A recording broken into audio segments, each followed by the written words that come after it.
Hey, supplies! And that's not a Chinese party. Why do people not drink? Play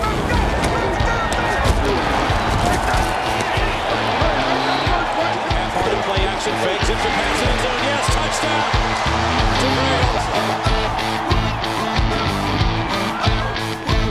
Hi, and welcome to Geno's Picks, another 1-2-1 week. And we have fallen to 12-14-2 for 46%. And I would add in my 2-5 record on Thursday Night Football. But why ruin such a beautiful fall day? Yeah, wait, hold on.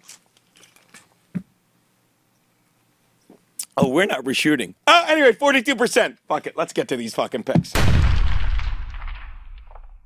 My first pick, the Cowboys are giving 1.5 to the Skins in D.C. Wow. If ever there was a week to actually go with Kirk Cousins, it would be this week because it's Halloween, and anyone that tells you Cousins is any good at QB is only talking about fantasy role play. The only difference is it's no treat when he comes out at night because after last Monday night's blowout to the Birds, he's now 0-6 on Monday Night Football, and don't make me bring up that Chiefs game again. Yet, people will continue to point out his ridiculous passing numbers that always seem to come when his team is trailing by 2 or 3 scores.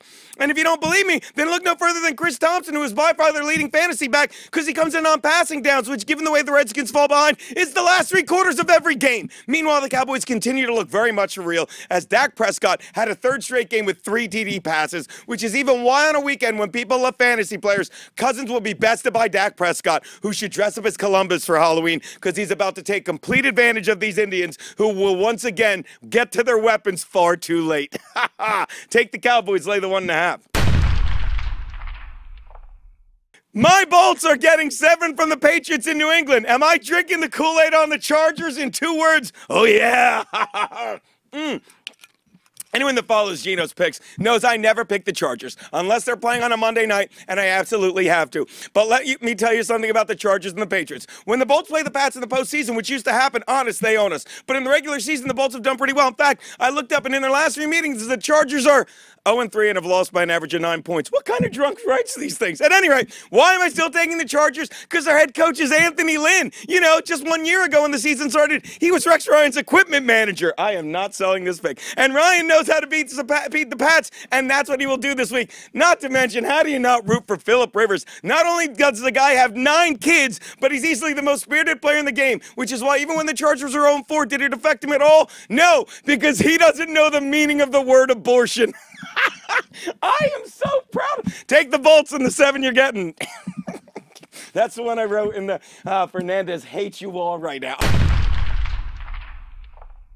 My next pick, the Steelers are giving 3 to the Lions in Detroit on Sunday Night Football. Well, what can you say about Mike Tomlin other than, I almost said Tomlinson, Mike Tomlin, other than he keeps his promises. Just 1 day after he promised to rain down, did you see he did that on Martavius Bryant for his furious anger when he went off on Instagram responding to a post by teammate Kike Juju Smith-Schuster saying he was better than him. This is what he responded. Juju is nowhere near better than me, fool. All they need to do is give me what I want, that being a trade, and y'all can have Juju and whoever else. Well, you know what? Tomlin did exactly what he wanted and gave him that the next day. He sent him to another team, the Steelers scout team. For those of you who don't know, scout team players typically don't get to play in that week's game, but hey, they get to sit on the sidelines and take some awesome Instagram pics. Hey, Martavis, expect to get some beautiful shots of the Steelers there because they're going to roll on the lines. And by the way, you know what Brian should dress up for his Halloween? A pilgrim, because by next week they'll be sending him off in a Mayflower moving van. Boom! That's history, fuckers. Take the Steelers, lay the 3. This is all I'm good at. The Monday night pick. Oh yeah. These would be 4 minutes if it wasn't for you.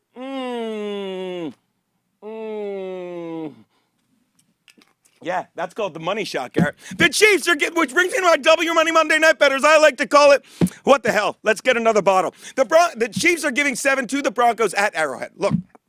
The Broncos have looked putrid the last 2 weeks, falling to 2 teams in the Giants and Chargers that were combined 0-8 after week 4. Oh, I wish they showed the sea of red at friggin' StubHub Center friggin' last week when the Chargers humiliated. Okay, so what happened to Denver? Maybe the fact that they relied far too much on a defense without ever getting a quarterback after Peyton Manning left. In fact, they've addressed the problem so little that between their current starter, Trevor Siemian, a banged-up Paxton Lynch, and a $72 million backup Brock Osweiler, the best quarterback in the building at any given time is GM John Elway. Elway. Yeah, maybe he should come out of retirement because, believe me, none of the current QBs can carry this team. Maybe the city of Denver and their fans should dress up as the Kardashian girls for Halloween because this group has had their fill of semen.